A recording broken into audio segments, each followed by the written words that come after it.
Party secretaries అందరికీ నా ప్రత్యేక ధన్యవాదాలు. ఈరోజు భారతదేశం మీద ఒక ప్రమాదకరమైనటువంటి కుట్ర జరుగుతుంది.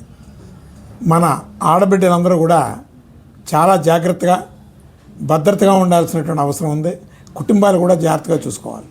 ఎందుకంటే చాప కింద నీరులాగా హెచ్పివి వ్యాక్సిన్ ఒకటి స్కూళ్ళలో పిల్లలకి ఫ్రీ టీకాల కింద వేద్దామని ఒక బిల్గేట్స్ సంస్థకి చెందినటువంటి వ్యాక్సినేషన్స్ని అమలు చేయడానికి కేవలం ఆంధ్రప్రదేశ్ అలాగే గుజరాత్ ఈ రెండు రాష్ట్రాల్లోని గ్రీన్ సిగ్నల్ ఇచ్చారు. వాస్తవానికి ఆ వ్యాక్సిన్ని అమెరికా అలాగే యూరోపియన్ కంట్రీసు అలాగే ఆఫ్రికా ఖండం అంతా కూడా బహిష్కరించినాయి. ఆ వ్యాక్సిన్లో చాలా ప్రమాదకరమైనటువంటి ఉత్పాదకాలు ఉన్నాయి అని చెప్పి చాలామంది ప్రొఫెసర్స్ దీని మీద సుప్రీంకోర్టులో కూడా అభిషేక్ జిందాల్ అని ఒక ఆయన సుప్రీంకోర్టులో కూడా ఫైల్ చేయడం జరిగింది. అలాగే 1994లో ఖమ్మం జిల్లాలో ఇది మొట్టమొదట అమలు చేస్తే దాని మీద తీవ్రమైనటువంటి ప్రభావాలు వచ్చినాయి. అక్కడ హాస్టల్ పిల్లలకి వేస్తే సుమారు 8 మంది ఎంతమంది చనిపోయారు. దాని మీద పార్లమెంట్ కమిటీ కూడా వచ్చింది. ఇలాంటి ఘోరమైనటువంటి సస్పెక్ట్ వ్యాక్సినేషన్ని ఈరోజు భారతదేశంలో చేయాల్సినటువంటి అవసరం ఎందుకు వస్తుంది? అందులోని ఎవరో ఈ బిల్గేట్స్ అనే వ్యక్తి F-15 ఫైల్స్లో కూడా ఆరోపణలు ఉన్నటువంటి వ్యక్తి. అతని మీద ఆరోపణలు ఇంకా క్లియర్ అవ్వలేదు. ఆ రిలేషన్స్తో ఇక్కడ భారత సర్కారు వాళ్ళకు సపోర్ట్ చేస్తుందా? రాజస్థాన్, మధ్యప్రదేశ్ ఇంకా ఇతర రాష్ట్రాలన్నీ కూడా ఈ విపిఎస్ వ్యాక్సినేషన్ని వద్దని చెప్పి బహిష్కరించినాయి. ఒక్క ఆంధ్రప్రదేశ్లోనే మొట్టమొదట ముందుకు వచ్చారు. దీని మీద అనేక సంస్థలు, సర్వే సంస్థలు చాలా ప్రమాదకరమైనటువంటి వ్యాక్సినేషన్. ఇంకొకటి ఏంటంటే కొన్ని సర్వే రిపోర్ట్లు చెప్తున్నాయి ఆడబిడ్డలకి భవిష్యత్తులో అసలు బిడ్డలే పుట్టరాట. ప్రపంచవ్యాప్తంగా భారతదేశం మీద ఒక పెద్ద కుట్ర జరుగుతుందని చెప్పడానికి ఇది ఒక ఉదాహరణ. ఎందుకంటే జపాన్ లాంటి కంట్రీలో ఈరోజు బ్రీడింగ్ లేదు, పిల్లలు పుట్టడం లేదు. అలాగే అమెరికాకి భారతదేశంలో ఉన్నటువంటి శక్తి, ఆ సామర్థ్యం అమెరికా దేశానికి తెలుసు. భారతదేశంతో ఎలాంటి ఇబ్బందులు వస్తాయనేది అమెరికాకి తెలుసు. ఆ కుట్రతో మన కన్నుని మన వేలుతోనే పొడిపిస్తున్నారు. కానీ ఇది చాలా ప్రమాదకరమైన ఈ పరిస్థితుల నుంచి భారతీయులు బిడ్డలను కాపాడుకోవాల్సిన అవసరం ఉంది. స్కూల్స్లో ఫ్రీగా వేస్తున్నారు వ్యాక్సినేషన్. ఈ ఫ్రీ వ్యాక్సినేషన్ని ఖచ్చితంగా ప్రతి తల్లిదండ్రులు కూడా పిల్లలకి చెప్పండి. ఏ వ్యాక్సినేషన్ చేసినా సరే మా ఇంట్లో చెప్పిన తర్వాత వేసుకుంటామని చెప్పమనండి. ఎందుకంటే చాలా ప్రమాదకరమైనటువంటి వ్యాక్సినేషన్. ప్రభుత్వం ministry of health and welfare cabinet system అంతా కూడా ఏం చెప్తుందంటే అవి పర్వాలేదని చెప్తుంది. కానీ ఫర్దర్గా వచ్చేటటువంటి కాన్సిక్వెన్సెస్కి మాకు సంబంధం లేదని చెప్తుంది. అలాగే కొన్ని సర్వే రిపోర్ట్స్ జపనీస్ వీళ్ళందరూ కూడా దీని మీద రీసెర్చ్లు చేశారు. తలపోటు వస్తున్నాడు ముందుగా, అలాగే ఆ నీరసం వస్తున్నాడు, జీవితకాల నీరసం. ఇకపోతే విపరీతమైనటువంటి పెయిన్ వస్తుంది.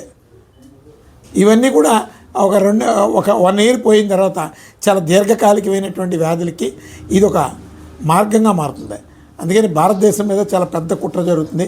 ఈ కుట్రకి మన పాలకులు ఎవరు కూడా దేశం అంటే భక్తి లేదు, రాష్ట్రం అంటే గౌరవం లేదు, ఈ రెండూ లేనటువంటి వాళ్ళు మనకు పాలకులు.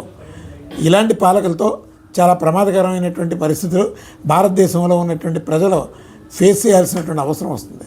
అందుకని ఖచ్చితంగా దీని మీద ఏ రాజకీయ పార్టీ మాట్లాడడం లేదంటే ఇవన్నీ కూడా ఇప్పుడు ఒకప్పుడు ఈ కార్పొరేట్ కంపెనీల దగ్గర డొనేషన్లు తీసుకొని వాళ్ళ రాజకీయ వ్యాపారాన్ని ముందుకు సాగించుకుంటున్నారు. అందుకని మొట్టమొదట మేము ఒకటే చెప్తున్నాం, క్లినికల్ ట్రయల్స్కి ఆంధ్రప్రదేశ్ని, గుజరాత్ని ఒక వేదికగా మార్చుకున్నారు. ఎవరు? ఈ బిల్ గేట్స్.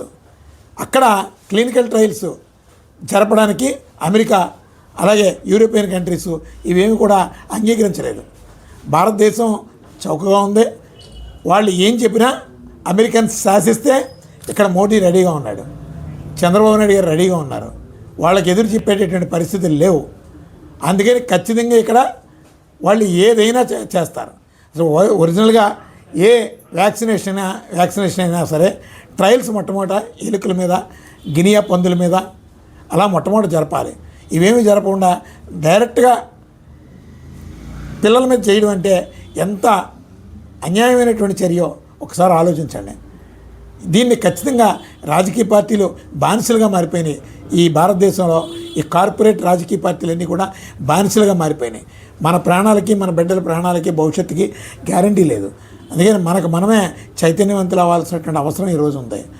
దీని మీద సరైనటువంటి ఒపీనియన్ లేకుండా అంత అత్యుత్సాహంతో ఈరోజు విపిఎస్ వ్యాక్సినేషన్ని ఎందుకు ఆంధ్రప్రదేశ్లో మీరు ముందుకు నడిపించడానికి పర్మిషన్స్ ఇస్తున్నారన్నది మొట్టమొదటి తెలవాలి. దీని మీద పిల్లల్లో కాస్త ప్రతి తల్లిదండ్రులు కూడా ఒక చైతన్యాన్ని క్రియేట్ చేయండి.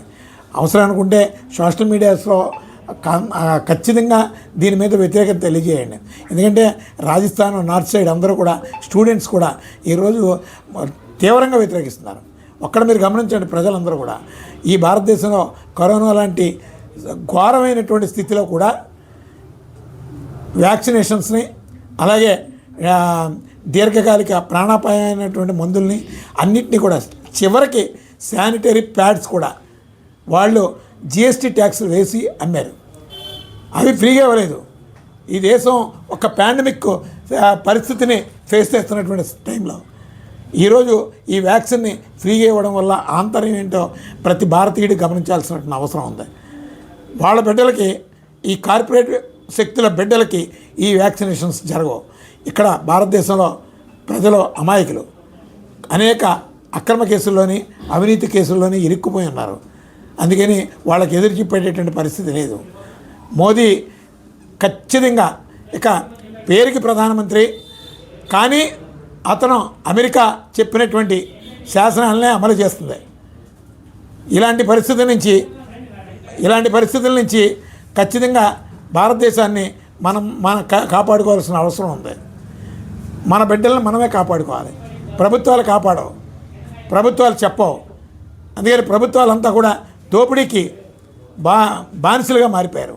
కానీ ప్రజలందరూ కూడా చైతన్యవంతులై ఎవరికి వాళ్ళే స్వచ్ఛందంగా మన బిడ్డల భవిష్యత్తు కోసం మీరు మీ బిడ్డలకి మీరే మార్గదర్శకులుగా నిలిచి ఈ వ్యాక్సినేషన్ ప్రమాదం కోసం తెలియజేయండి.